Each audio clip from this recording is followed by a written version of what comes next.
Hey y'all. I'm back. Girl. Seven wants to say hey before we get into everything. Hello people. You must remember me from her other videos. I've been here last year when she first moved into college. This is my little sister. Her name is Seven.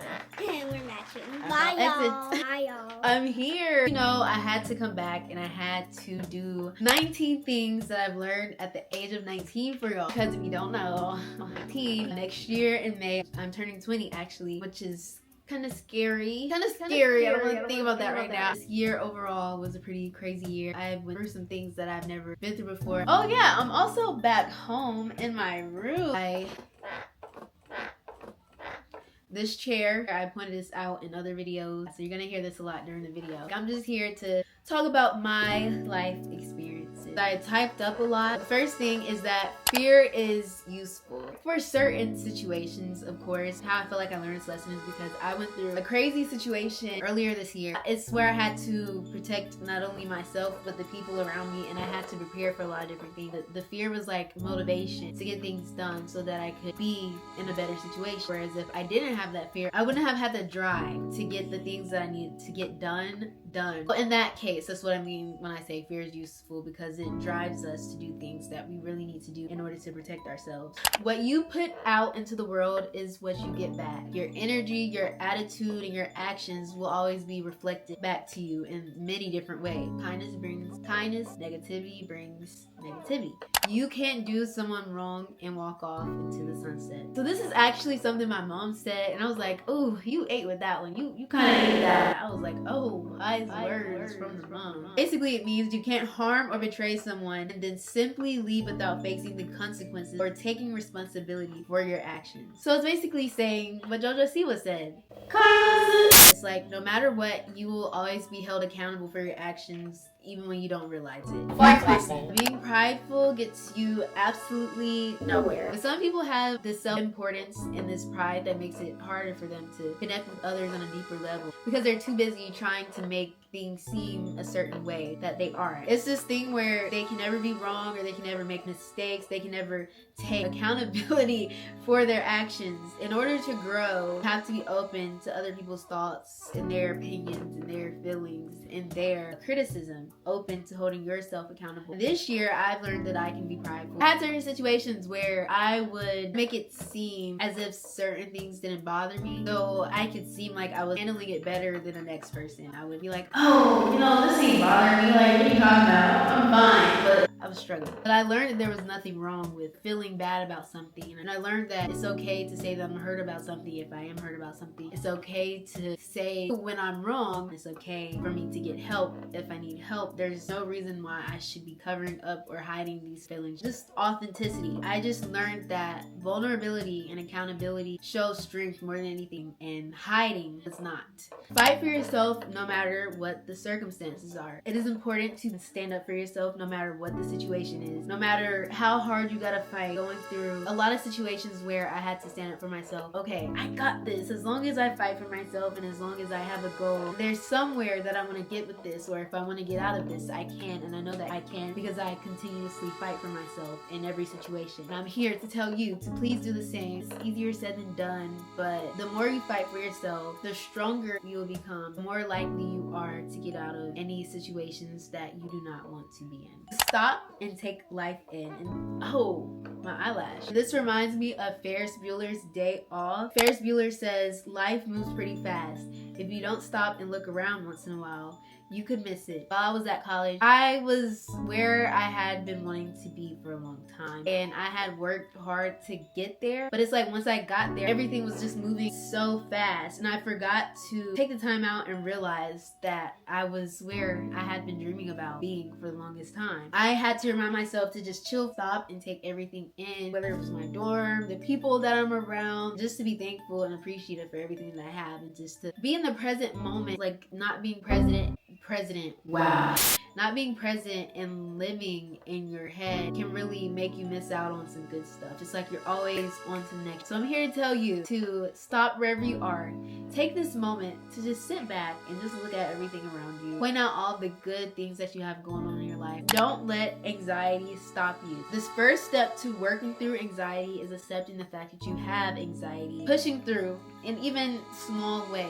Doing things that make you anxious. When I was younger, when I was like 17, 2 years ago, almost 3. Oh my god. I was 17 like 3 years ago. I used to be scared to order my own food because I was so anxious. And every time I went out, if I'm getting food, I make it my business to go up there and order my food instead of relying on my mom to do it for me. Little things like that can be stepping stones. Doing things, even if your heart is racing, even if your palms are sweating, the more and more you do it, the easier and easier it gets. Like, trust me, y'all. I am living proof that anxiety gets better. Remind yourself that even a little bit of progress is still progress, and not to be too hard on yourself. And you'll see that as you go on, you'll build more confidence, and you won't be as anxious as you once were. Try new things on a whim.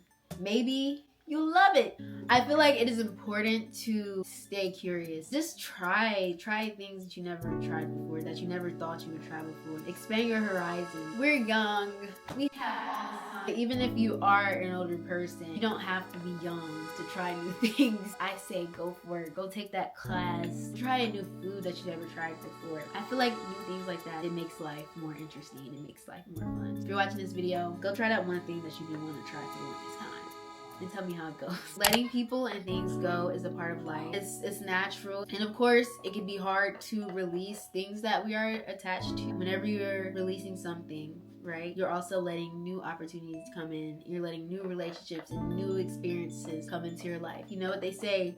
Out with the old and in with the new. And this goes into my next point. Within this next point, talk about something that I went through this year that was pretty tough. I had my first breakup this year, and I just want to talk about my experience with my breakup and how it affected me and what I learned from it. Always choose yourself. Never put someone else's feelings before your own, no matter how much you love and care about them. Once you find yourself in a situation where you're loving somebody more than you love yourself, it's a sign that something is not right, because if you're constantly worried about somebody else, how they feel and what they're doing, and you're neglecting yourself, that becomes emotionally exhausting, because it's like, okay, I'm not getting what I need. Learning to step away, no matter how painful it is, doesn't mean that you don't care about the other person. It doesn't mean that you don't love the other person, but it just shows that you're maintaining your self-respect and your boundaries and doing what needs to be done for you. This is where it goes more into breakup. Learning when to let somebody go, even when it was something that you really wanted. It's normal to miss someone after breakup, and it's normal to still have feelings and to still care. It just shows that while y'all were together, that you genuinely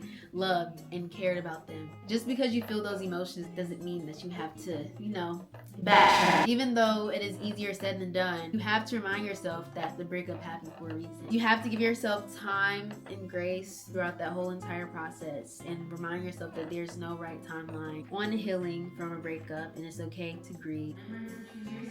You're never going to be enough for anyone if they're not enough for themselves. This just reminds me of how people say, if you can't love and value yourself, then you won't be able to love and value anyone else. No matter how much you try to love them, they'll always be seeking something outside of themselves, external validation. Until they truly find peace with who they are, it will be hard for them to fully appreciate you and love you the way that they should. Apologies without change do not matter. If somebody is actually sorry about something, then they will show it to you and they will prove it to you. Because at the end of the day, words don't matter. It's actions over words, okay? The only person who can save you is you. It is up to you to put in the work and become a better person. Help and support is beneficial, but if you have something going on internally, if you're fighting some kind of war in your head, there's really nothing that anybody could actually do to save you from that. You have to save yourself. While talking to others and seeking support can be helpful, they can't replace the personal responsibility you have in addressing your own struggles. Running from the pain or trying to fill the void with temporary fixes only delays the inevitable, facing what's really going on inside. Don't rush things. Whether it's a relationship, whether it's friendship, you have to take the time out to get to know people. Really let things flow. It takes time to develop a good relationship and good friendship. It takes time to build deep and meaningful connections. Good things take time. It's okay to not have all of the answers. A way that I look at it is all of our first time living. You're not expected to have everything figured out. No matter how old you are, we're always being met with new situations and things that we've never been through before. For me, this year, I felt a lot of pressure when it came to making decisions to always make the right choice. But it's like I never knew what the right choice would be. I learned that what matters most is learning from past decisions that you've made, using those to help guide us with making more decisions in the future. It's important to remember to be easy on yourself and to know that the right decision is the one that you make with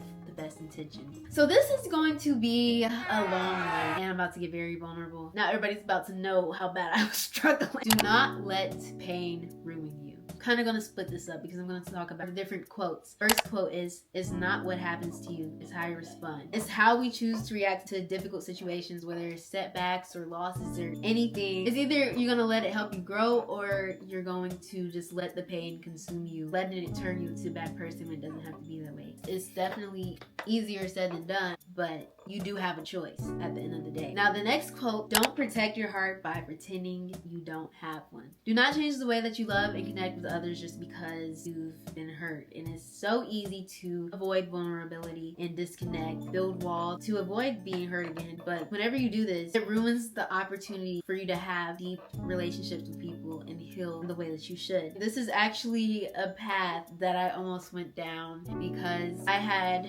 gotten hurt really bad. I went through a similar situation last year. Now that I think back on it, it's like, okay, that was weird. The way that I look at it is like being double wounded. This might sound very dramatic. It's like being stabbed in the same place twice. The first time, I mean, it hurt, like, of course, literally a knife going through my skin. That was pretty bad. But then it's like, okay, the second time, again, in the same spot, that hurts even more. But it's like you're reopening the wound and you're messing with your sensitive scar tissue. Healed or still trying to heal. It was just a lot for me to handle because it's like, not only am I hurt experiencing all of this pain and emotions from the situation that I'm going through now, it brought back old feelings.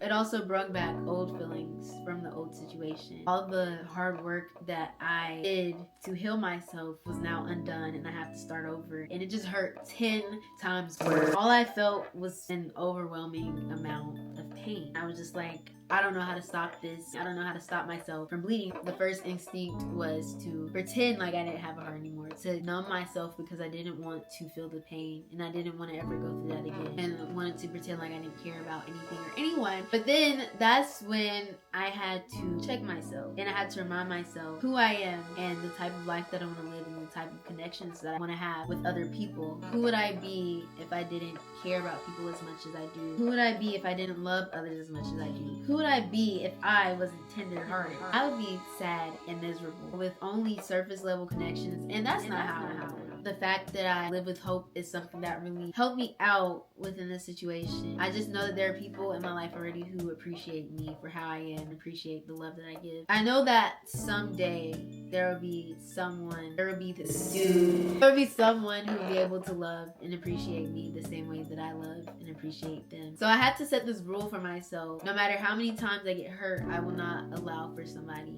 to take my heart away from me. It doesn't mean that I'm gonna let people walk all over me. Thanks for coming to my TED Talk. This leads me to my next point, which is why I didn't continue elaborating on what I did to get through the pain. The cure for the pain is in the pain. Okay, stay with me now. Let me cook. Going through that and wanting to give up made me realize I have to feel the pain and go through it in order to get through this. Remember what Bryson Tiller said. And Bryson Tiller said, although I hate the feeling, I gotta face the feeling. I gotta feel that. Bury the feeling. Kill that. The only way to heal that. You know, you have to listen. I love Bryson Tiller. And he was so real for that. You have to allow yourself to feel it all. I had to allow myself to feel every emotion, to miss that person, and just deal with everything that comes after a breakup. One of those situations where you have to be patient with yourself, and you shouldn't judge yourself for feeling the way that you feel, because it's literally normal. Your feelings are valid, and if anybody tells you that they're not valid, or that you shouldn't feel a certain way, or that you're wrong for feeling a certain way, you're not. There's a lot that you're gonna experience while you're going through a breakup and after the breakup. You'll switch up a lot. There'll be one moment where you're sad, another moment where you're mad and you want revenge, and then there's another moment where you're longing for the person. You're like, oh my god, I miss them so much. And then there's another moment where you're just like, okay, why did this happen? Why did I have to go through this? That takes it back to, oh, the only person who could save you is you. It relates. You can only distract yourself for so long. When you're alone again, it all comes back. You might as well go ahead and feel it while you need to. By facing the pain, we allow ourselves to heal. Even if it takes a long time, you have to be patient with yourself, and you have to trust the process. If you don't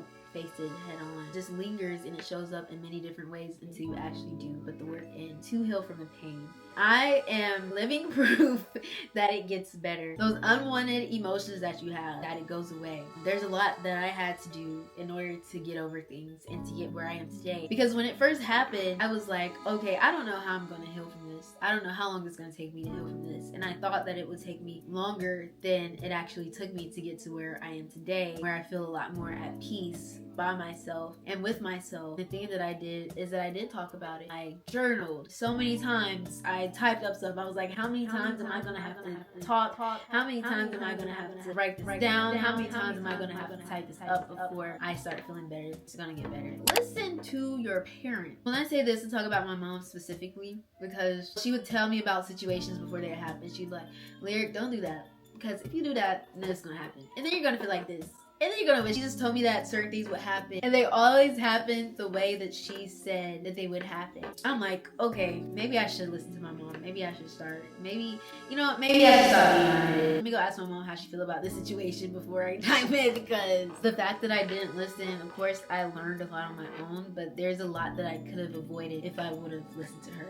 So if your mom is telling you not to do something, or if she's telling you to do something, I advise that you listen. The last thing that I've learned, dun, dun, dun, number 19, it felt like to hold yourself accountable. Like I said, I didn't listen to my mom, so I ended up in situations that I didn't have to be in. It's sort of like this thing where it's like I learned things the hard way. It reminds me of Heavy by the Marias. Someone's telling me don't get in the water.